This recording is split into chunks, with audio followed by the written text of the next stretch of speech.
Bismillahir Rahmanir Rahim. Peace be upon you. Welcome to a new session of Gandhi's Desk. We continue our discussion on the 23 questions series, and today marks the start of the 111th episode. We are going to begin the fourth part in our discussion on Meezan and Furqan. Many thanks, Ghamidi Sahab, for your presence.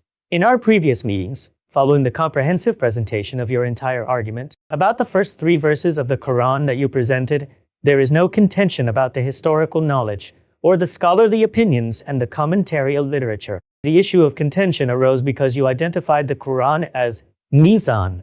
What are the situations and meanings where the term Meezan is found in the Quran? And why is the Quran proclaimed as the Meezan in this particular verse? We examined this topic thoroughly, and we now proceed.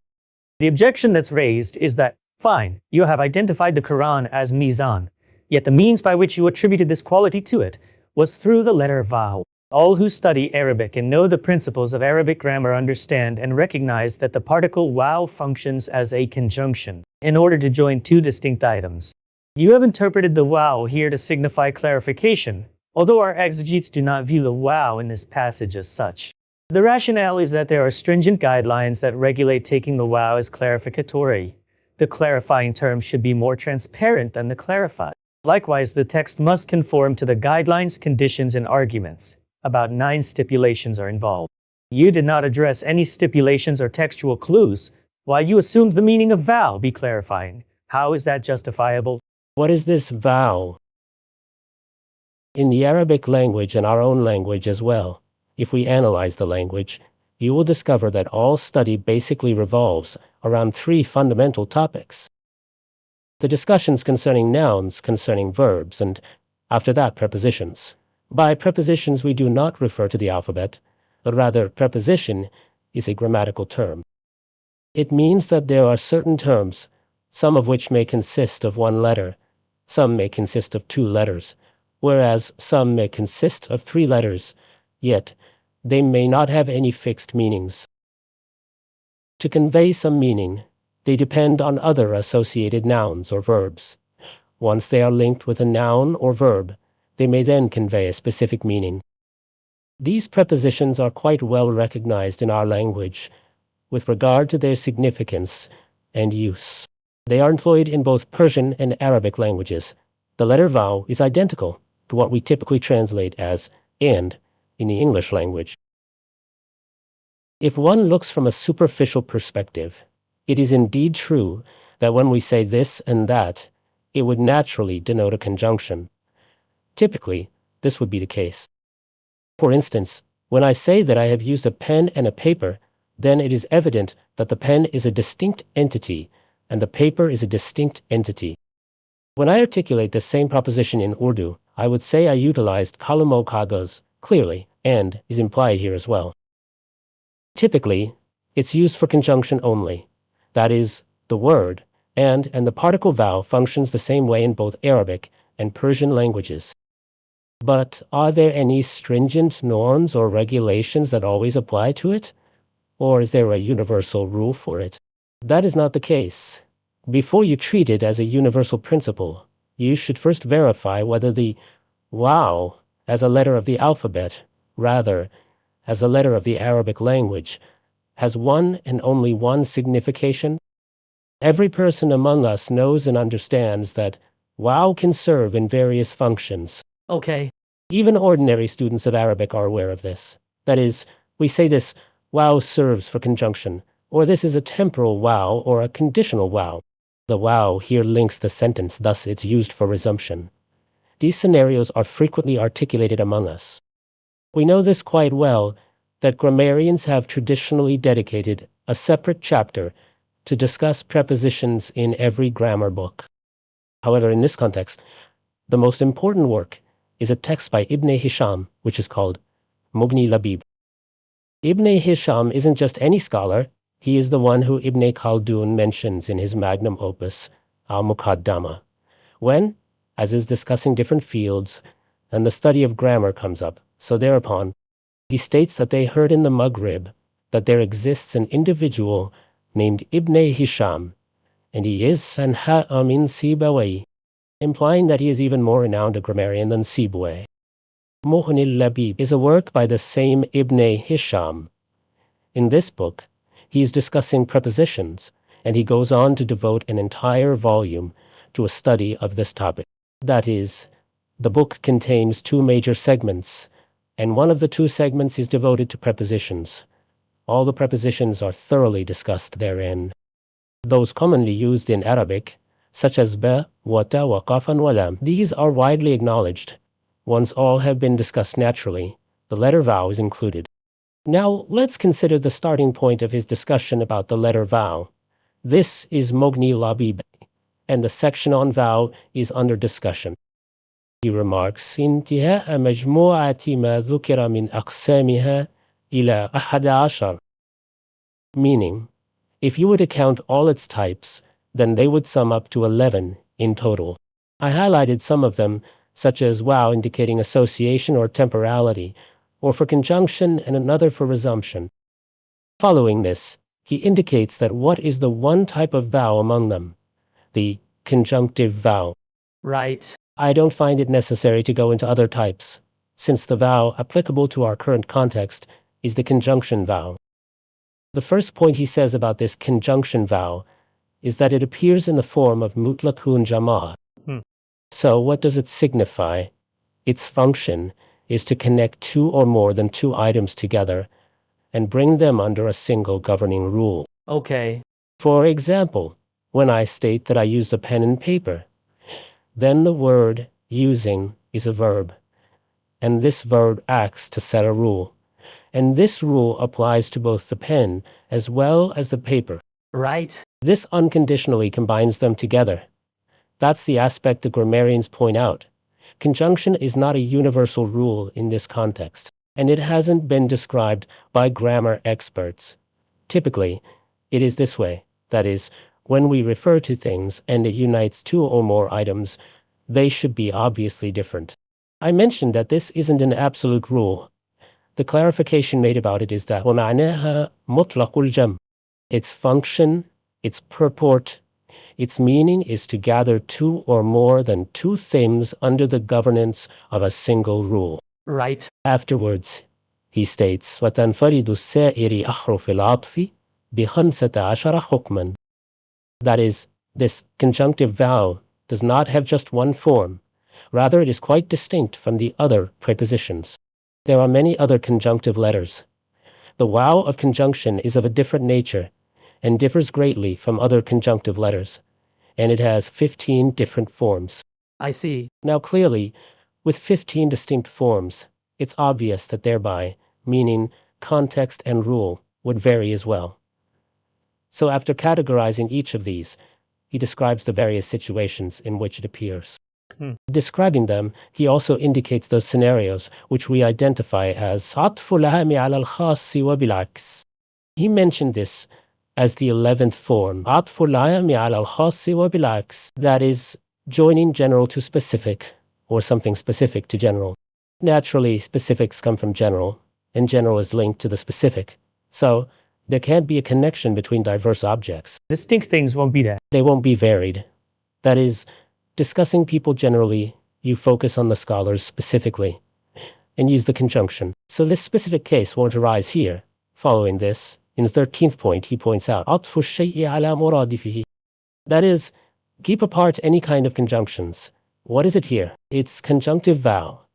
In conjunctive vowel, occasionally, the conjunction joins synonyms as well. For the same concept. For the same concept, that is for synonyms, we also know this when we say that synonyms were used. Different constructions also act as synonyms in Urdu. I'll provide some examples soon. He has. That is, Ibn Hisham has given examples from the Quran, and it is typical for him to often quote the Quran. He notes that Prophet Jacob, peace be upon him, said, إِنَّمَا أَشْكُو بَثِّي وَحُزْنِي إِلَى اللَّهِ.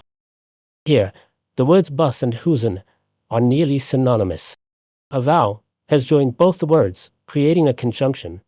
Bus and huzn is like when we say grief and pain, or we say grief and sorrow. There is not much difference between them.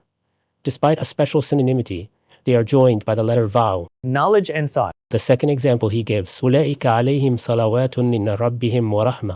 Here, salawat and rahman are linked. Thus, these are also nearly synonymous. That is, The intended meaning is mercy. But what has happened? Those two words with similar meanings were connected by conjunction, using the letter wow. I put it to you that while he's one of our ancient scholars and a highly esteemed figure, modern research on grammatical studies shows a similar perspective on wow as a conjunction. The author of Mujmal, a modern work, also explores the letter vowel as a conjunction. It was mentioned in the previous work that it appears in 15 contexts. He states, تختص الواو من بين سائر حروف العطف بواحد وعشرين حكما. It is found in 21 distinct contexts. Naturally, these 21 contexts indicate different meanings.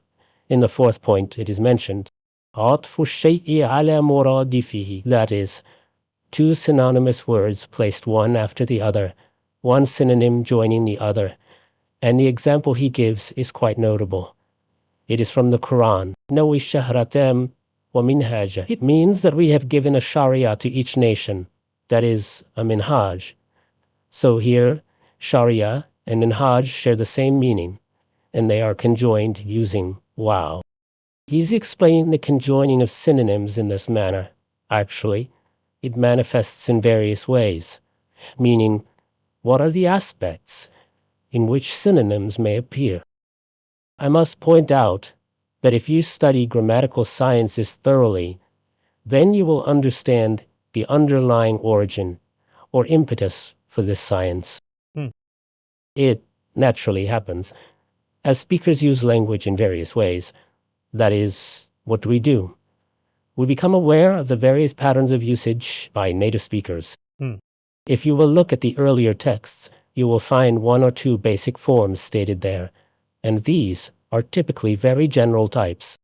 For instance, if you study the use of alif lam, it is said that it is for genus or singular. Steadily as the study progresses, and you start achieving greater mastery in the linguistic analysis of any discourse, then you find that it gradually becomes increasingly diverse. Therefore, if you examine the types of alif lam in Mabnil Labib, and examine the recent grammarians among us, you'll discover things like mental reference. Similarly, you'll find devices like absorption, and also topics like essential or generic nature. What is all this about? It is only the evolution, or the depth achieved through further study. Then, with each minor distinction that is appreciated, new terms are coined. Similarly, this also applies to the point of omission. If you notice, you'll find that initially, huzf was avoided, that is, to consider something implicit or omitted in discourse. Obviously, it isn't explicitly stated. Yes, sir. In the exegesis, you might have observed that usually, the exegetes steer clear of them. The same pattern can be seen in several other areas. However, as the understanding advances and the researchers explore more, it keeps expanding. It is not a newer innovation, but rather, there is a gradual fading of unfamiliarity, and new elements become apparent. If you examine the wow of explication, you will find that its trajectory is also not very different. Okay. I have just mentioned that grammar specialists defined it as satfa sashari ala muradifihi. Now, there can be a dozen varieties in this kind of wow, which are generally not acknowledged by these experts. As you begin to progress further, you realize that more terms are required to clarify its essence. Thus, when we trace its history, initially, the exegetes do not mention the vow of explication. You don't see it referenced in the first 3 or 4 centuries of the science of tafsir. That does not mean that in every place the vow appears there. Is it then translated as a conjunction? No, the concept is conveyed by a different approach, like it is addressed in the context of omission. Then, we find that initially it was a scholar by the name of Wahidi, who is recorded as having used this terminology. It seems like he was the first to use it. We find that in the 11th century, then the 12th century, and later in the 13th century, it began to be commonly used. That is, the vow of tafsir, or the vow of explanation, to show that this word was used as an explanation. A similar pattern occurred here. That is, it begins with alif lam. There are 2 forms of singularity and genus, and gradually newer expressions and new terms come into use. And this point begins to spread.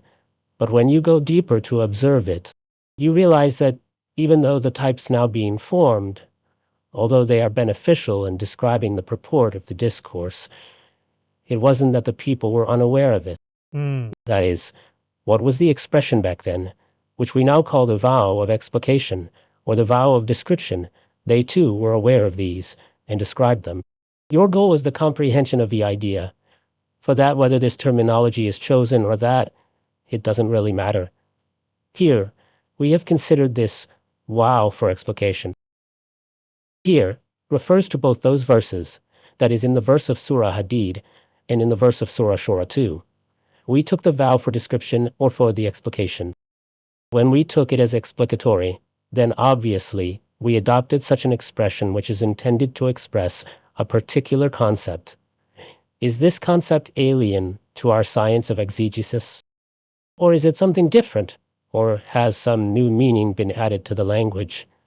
I had said that terminologies can evolve over time. One after the other, scholars gradually adopt new terms. In this regard, I'm not alone. Thus I use the word we. Ustad Imam has done the same as well. That is, if we refer to his exegesis of the Quran in both these places, and in other places too, the explicatory vow is mentioned. The exegesis of the verse has been done considering it. It is done here too, and similarly, it has been used in a few other places. I mention this to emphasize that I am not presenting a new interpretation. Before me, a well-known exegete stated the same thing. As I said before, you will find exegetes from the 11th, 12th, and 13th centuries making the same observation. Okay. But it does not make any difference. We need to see that in our commentarial literature, the point that we wish to state. Expressing the same point in two different words. Is this an alien phenomenon? Expressing the reality. Or is it something new? That is, there's nothing new in it. Just a terminology of explicatory vow, and naming the explicatory vow as such has been less emphasized by us. But if you examine it from the perspective of its essence, how different is the concept that Ibn Hisham described using عطف الشيء على مرادفه? That is, the same thing happens there. But you may ask, is the first word the explanation of the other? It isn't so. Now, if the first word explicates the other, but both collectively also convey the same concept, what other term should we use aside from the vow of explication? So there can be another term, or many more terms. Hence, we, from among the scholarly opinions, have chosen this term. Understood. The point of explaining all this is, if there appears to be a sense of strangeness, or if many principles and limitations seem imposed, the only reason is that this term of explicatory vow has been used very rarely, or its mention isn't very common in the books of grammar. The same point is articulated from different angles by the grammar experts and scholars of tafsir too. If this point is clear, then you can understand that in normal cases, we can say that vow is for conjunction, and when the vow is such, it usually connects distinct things. However, don't we say wealth and treasure, and don't we say advice and admonition, or don't we say beauty and elegance? You look at these. All these are near synonyms. The conjunction links them together. So whatever the aspects of synonyms may be, even if the word has occurred as a synonym, the second is the explication of the first. Although the word is a synonym, it is establishing a relationship between the general and the specific. There are numerous aspects that, if considered, could add another chapter to the study of grammar. Thus, this isn't such a matter based on which someone could raise an objection against the interpretation we have offered. I can in fact present a factual explanation for all this before you, and you will see that early exegetes have done just that. I want to ask a brief question at this point. The idea that you stated, that as the sciences developed, the usages that began to emerge naturally, the experts of grammar have identified them, and as we go further, when it's said there are 9 conditions, these aren't actually stringent conditions, but rather the various aspects in which it is applied. The analysis of those uses has been done, indicating that if the vow of explication is used in a certain context, then this is its significance. It is not done randomly, rather there should be some reasons for it. These aren't stringent conditions, but rather an insight into their uses. It's the same in every case. If you check a dictionary, you may find 10 meanings for a single word. Would you choose any one meaning and use it wherever you like? No. In every case, there'll be some conditions and limits. For instance, when you consider it as the wow of explication, you should examine whether the context is clear regarding the existence of two distinct concepts. You should verify if there are any clear indicators for it to be taken as such. Or you should also consider whether the verse is not indicating another meaning than the one you have adopted. These aspects are always evaluated whenever we determine the meaning of any word. It's not just about the wow of explication, because when you check a word in a lexicon, you might encounter not just 10 or 20, but several dozen meanings. Yes, correct. Take the word ajuz. So how do you proceed? What you do is you tell the student that if you're adopting a specific meaning, then after examining the word, assess the structure of the sentence, analyze the context and the background. Consider possible meanings that arise from it, especially which ones are more likely. So any scholar engaged in this work would inquire regarding usage of words, implicit meanings, or words that are omitted. Example, we say that the expected component of a dependent clause is omitted. Yes. Some people are doing exegesis without discussing such things. When we say something is omitted, there should be text-based evidence. Yes. All of it will be there. These assumptions and justifications are present everywhere in the text. Look back to our previous discussion. When we explained those verses, the verse in Surah Hadid and the one in Surah Shura, did we analyze them without any textual clues? No. Did I say it should be accepted merely because I said so? I explained what issues arise when we consider the word Meezan literally, what conflicts with this idea when considering sentence structure. Afterward, I pointed out that if it is taken figuratively, what interpretation emerges? The interpretation generally given is of justice. With that in mind, the sentence precludes that meaning again. What is all this about? These are all conditions and constraints. After stating all this, I put it in plain words that if Meezan is considered synonymous with al-Kitab, or if it is thought to be another name for Kitab, or if it's assumed to be an attribute of Kitab, then see how clear the concept becomes. All exegesis follow this principle. When there's a dispute over exegesis, what is the basis for it? We say that, look here, Ibn Kasir or Zamakhshari or other exegetes haven't considered certain textual clues. We sometimes disagree with our respected teacher. He sometimes disagrees with Imam Farahi. Why do we all differ? The reason for disagreement is this. When assigning meaning to a situation, what evidence should exist in the word? What evidence should exist in the sentence? What should be the contextual evidence? Sometimes evidence gets overlooked. So everyone has the right to draw attention to it. But the notion that interpretation can be done without due consideration, Ustad Imam also considered those aspects in his work. And I referred to my last session, where I discussed these things. That is, the entire process has been explained, as a result of which we reached this conclusion. And why do we interpret it this way? Now I'll explain that without using the term the vow of explication, the exegetes have been doing the same thing. I see. I will present this before you, and later, I will also mention what the Quran itself does. The Quran isn't just the final evidence in religion, it is the ultimate standard in its linguistic style too. It's an exemplar of the Arabic language.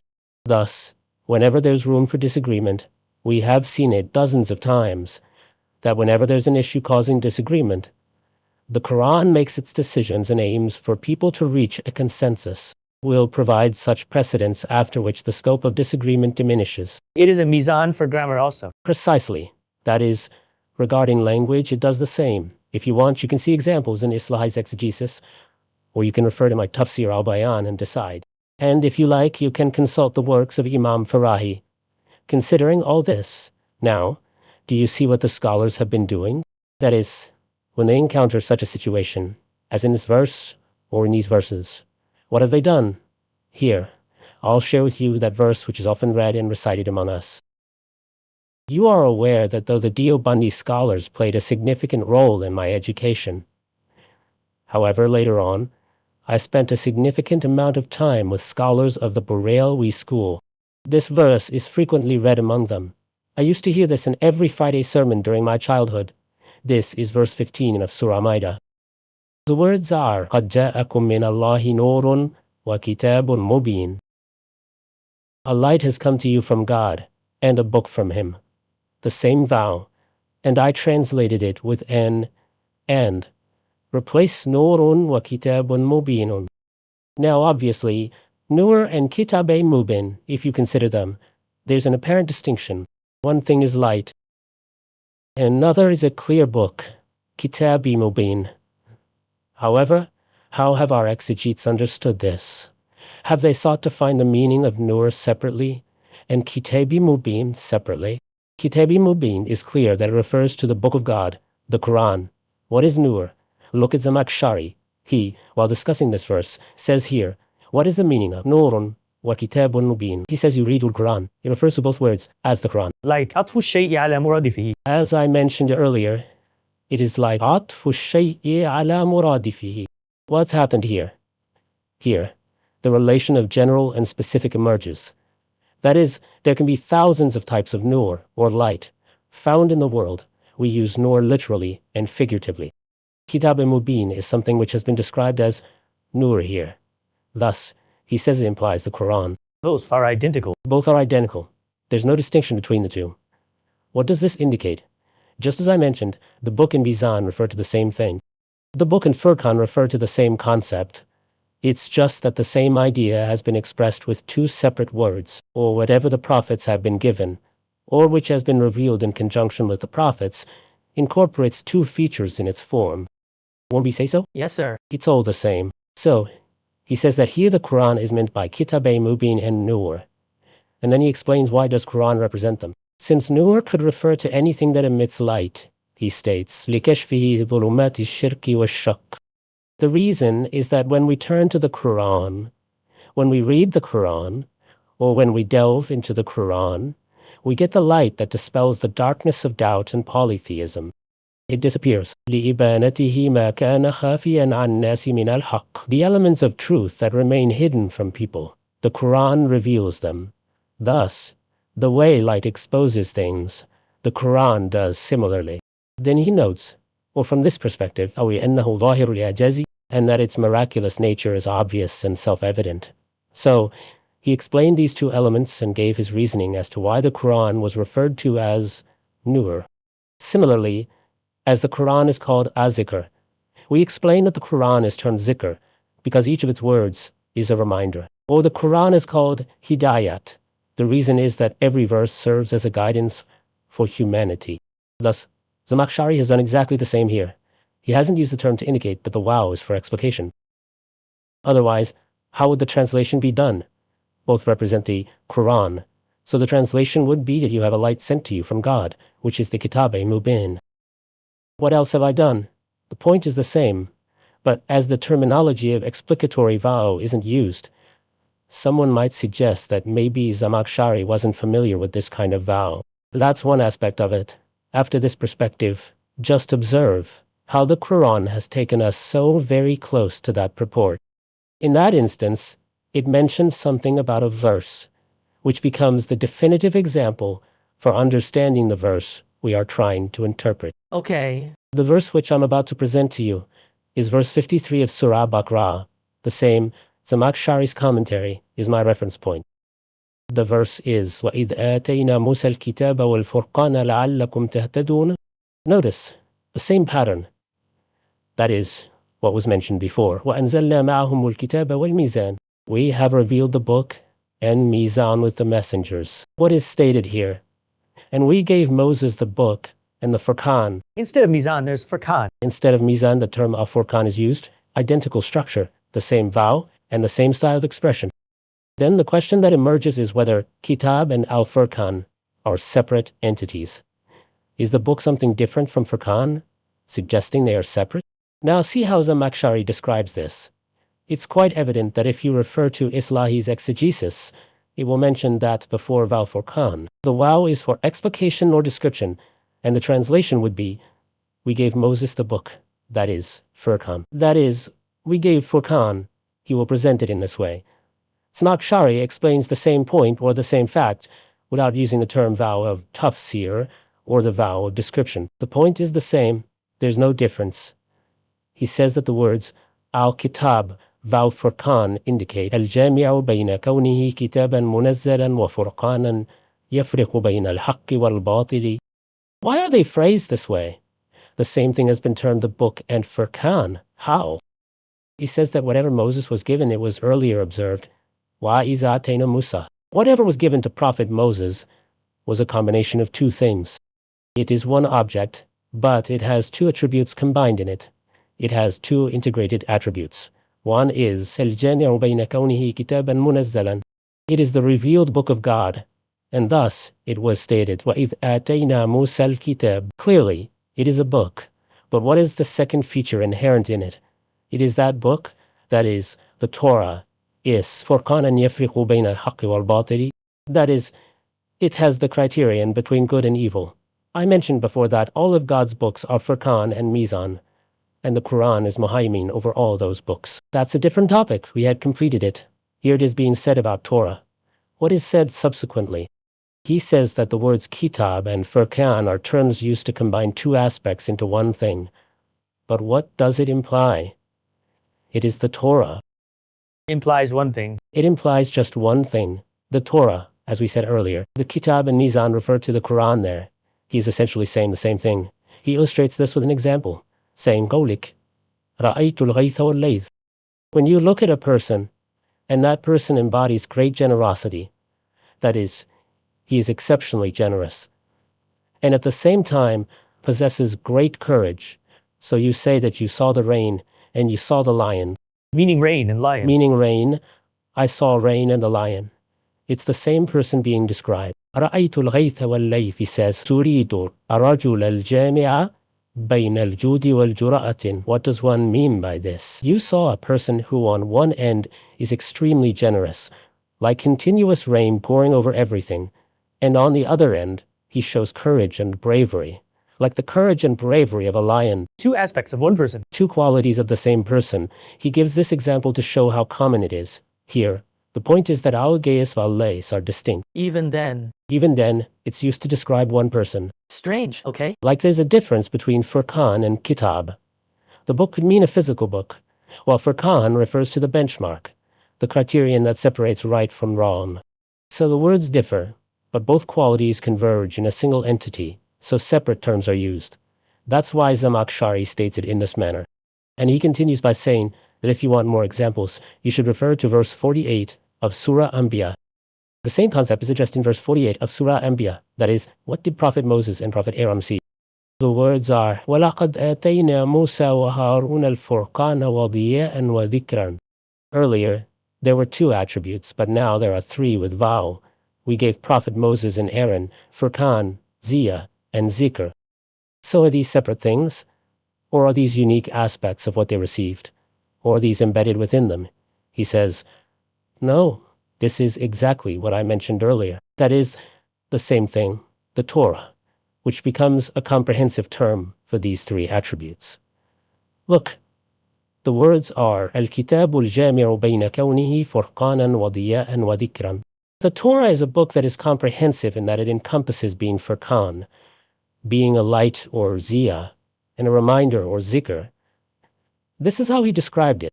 Now, take another perspective from another esteemed scholar, Ibn Kathir, on the same verse. He is stating the same verse, and this is verse 48 of Surah Anbiya, which was taken by Zamakhshari as an illustration.